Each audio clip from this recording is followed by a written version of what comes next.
Good morning, welcome to taste and trails. സമയം ഇപ്പോൾ ഏകദേശം 4 മണിയാണ്. ഇന്നത്തെ നമ്മുടെ യാത്ര ഹിമാചലിലെ കാംഗ്ര വാലിയിലേക്കാണ്. ഹിമാചൽ എന്ന് കേൾക്കുമ്പോൾ തന്നെ എല്ലാവരുടെയും മനസ്സിലേക്ക് വരുന്നത് ഷിംല, കുളു, മണാലി ഇതൊക്കെ തന്നെയാണ്.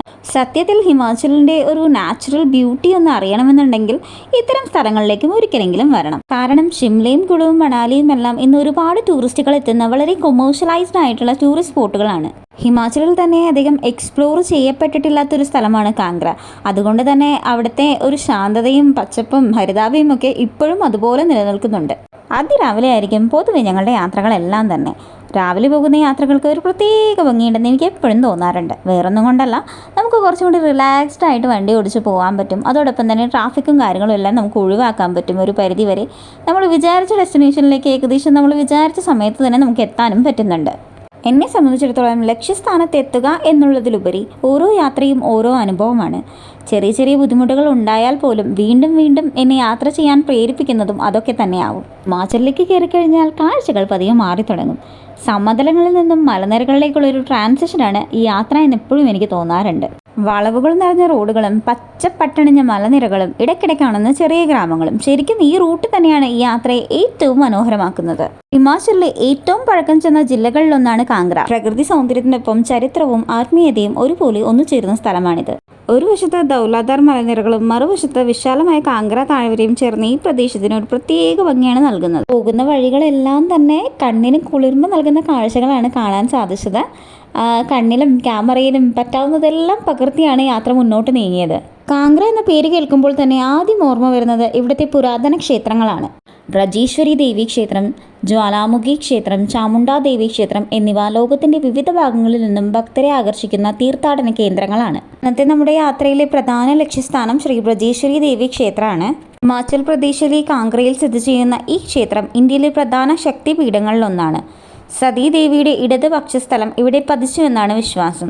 അതുകൊണ്ട് തന്നെ വർഷം മുഴുവനും രാജ്യത്തിന്റെ വിവിധ ഭാഗങ്ങളിൽ നിന്നും ആയിരക്കണക്കിന് ഭക്തരാണ് ഇവിടെ എത്തുന്നത്. ക്ഷേത്രത്തിനകത്തേക്ക് ഏകദേശം 1 കിലോമീറ്ററോളം നടക്കാനുണ്ട്. പക്ഷേ ഈ നടത്തം നമ്മളെ ഒട്ടും ബോറടിപ്പിക്കില്ല. കാരണം ഈ വഴിയുടെ ഇരുവശവും കച്ചവട സ്ഥലങ്ങളാണ്. ആരും നമ്മളെ വാങ്ങിക്കാനോ കാര്യങ്ങൾക്കോ ഒന്നും നിർബന്ധിക്കുന്നില്ല. നമുക്കിങ്ങനെ ശാന്തമായിട്ട് കാഴ്ചകളൊക്കെ കണ്ട് നടക്കാം. ക്ഷേത്രത്തിലെ വിഷ്വൽസ് ഒന്നും ഞാൻ എടുത്തിട്ടില്ല. ശാന്തമായ ഒരു ദർശനത്തിന് ശേഷം നമ്മൾ അവിടെ നിന്നും യാത്ര തിരിച്ചു. ഇവിടെ നിന്നും നമ്മൾ പോയത് ധർമ്മശാലയിലേക്കാണ്. യാത്ര തുടങ്ങുമ്പോൾ ഈ ഒരു ഡെസ്റ്റിനേഷൻ പ്ലാനിൽ ഉണ്ടായിരുന്നില്ല. പെട്ടെന്ന് പാർക്കിംഗ് ലോട്ടിൽ നിന്ന് വണ്ടി എടുക്കുമ്പം ഇനി ഇവിടെ അടുത്ത് ഏതാണ് സ്ഥലമെന്ന് നോക്കുമ്പോൾ ധർമ്മശാലയിൽ നിന്ന് കണ്ടു. ഏകദേശം ഒരു 10-25 കിലോമീറ്റർ ഉണ്ടായിരുന്നുള്ളൂ. അപ്പോൾ വിചാരിച്ചു ഇനി എന്തായാലും ഇതിനു വേണ്ടി ഇവിടേക്ക് വരൽ വളരെ അപൂർവമായിരിക്കും. അപ്പോൾ എന്തായാലും ഇവിടെ വരെ വന്ന സ്ഥിതിക്ക് അവിടേക്കും കൂടി പോകാമെന്ന് കരുതി. ധർമ്മശാലയെക്കുറിച്ച് പറയുകയാണെങ്കിൽ ഇത് ദലൈലാമയുടെയും ടിബറ്റൻ അഭയാർത്ഥി സമൂഹത്തിൻ്റെയും പ്രധാന കേന്ദ്രമായാണ് ലോകമെമ്പാടും അറിയപ്പെടുന്നത്. 1959 ടിബറ്റിൽ നിന്നും ഇന്ത്യയിലേക്ക് എത്തിയ ശേഷം ദലൈലാമ ഇവിടെ താമസം ആരംഭിച്ചു.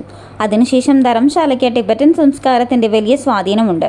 അതുകൊണ്ട് തന്നെ ലിറ്റിൽ നാസ എന്നും വിളിക്കാറുണ്ട്. ഞങ്ങൾ അധിക സമയം അവിടെ ചെലവഴിച്ചില്ല. കുറച്ചു നേരം ആ മനോഹരമായ അന്തരീക്ഷവും തണുത്ത കാലാവസ്ഥയും ആസ്വദിച്ച് കുറച്ച് കാഴ്ചകൾ ക്യാമറയിൽ പകർത്തി അതേപോലെ തന്നെ തിരികെയുള്ള യാത്ര തുടങ്ങി. അപ്പോൾ പ്ലാൻ ചെയ്യാതെ പോകുന്ന ചെറിയ യാത്രകളാണ് ഏറ്റവും കൂടുതൽ ഓർമ്മയിൽ നിൽക്കുന്നത്. ധർമ്മശാലയിലേക്കുള്ള ഈ ചെറിയ യാത്രയും ഞങ്ങൾക്ക് അങ്ങനെ ഒരു അനുഭവമായിരുന്നു. തിരിച്ചു വരുമ്പോഴേക്കും കാലാവസ്ഥ ആകെ മാറിയിരുന്നു. ആദ്യം ചെറിയ ചാറ്റൽ മഴ, പിന്നെ പതിയെ പതിയെ മഴയുടെ ശക്തിയും കൂടി. മഴയിലൂടെ മൂടൽ മഞ്ഞിൻ്റെ അകമ്പടിയോടെയുള്ള ഒരു യാത്ര ഒരു പ്രത്യേക ഫീലായിരുന്നു. സത്യത്തിൽ ഈ യാത്ര എൻ്റെ മനസ്സിനോട് ഒരുപാട് ചേർന്ന് നിൽക്കുന്ന യാത്രകളിലൊന്നായിരിക്കാം. കാരണം ഓരോ യാത്രയും ഓരോ അനുഭവമാണ്. എത്ര യാത്ര ചെയ്താലും വീണ്ടും ഒരു യാത്ര പോകണമെന്ന് തോന്നിപ്പിക്കുന്ന എന്തോ ഒരു കാര്യം എപ്പോഴും എൻ്റെ ഉള്ളിലുണ്ട്. അതായിരിക്കാം ഇന്നും യാത്രകളെ ഇത്രയധികം സ്നേഹിക്കാൻ കാരണം. പിന്നെ ഒരു യാത്ര മനോഹരമാക്കാൻ സ്ഥലങ്ങൾ മാത്രം പോരാ, കൂടെയുള്ള ആളും അത്ര തന്നെ പ്രധാനമാണ്. എൻ്റെ കാര്യത്തിൽ യാത്രയെ എന്നെപ്പോലെ തന്നെ സ്നേഹിക്കുന്ന ഒരു ജീവിത പങ്കാളിയെ കിട്ടിയതും ശരിക്കും എൻ്റെ ഭാഗ്യമാണ്. എനിക്ക് തോന്നുന്നത് യാത്ര എന്നത് പുതിയ സ്ഥലങ്ങൾ കാണുന്നതിൽ മാത്രം ഒതുങ്ങുന്ന ഒന്നല്ല. കുറച്ച് സമയം എല്ലാ തിരക്കുകളിൽ നിന്നും ഒന്ന് മാറി നിൽക്കാനും മനസ്സിനെ റീചാർജ് ചെയ്യുവാനും ജീവിതത്തെ മറ്റൊരു കാഴ്ചപ്പാടിൽ കാണാനും യാത്രകൾ നമ്മെ സഹായിക്കും. അതുകൊണ്ടാണ് എത്ര യാത്ര ചെയ്താലും വീണ്ടും ഒരു യാത്രയ്ക്കിറങ്ങാൻ മനസ്സ് പറയുന്നത്. വീഡിയോ ഇഷ്ടമായെങ്കിൽ ലൈക്ക് ചെയ്യാനും ഷെയർ ചെയ്യാനും സബ്സ്ക്രൈബ് ചെയ്യാനും മറക്കല്ലേ. മറ്റൊരു വീഡിയോയുമായി വീണ്ടും കാണാം.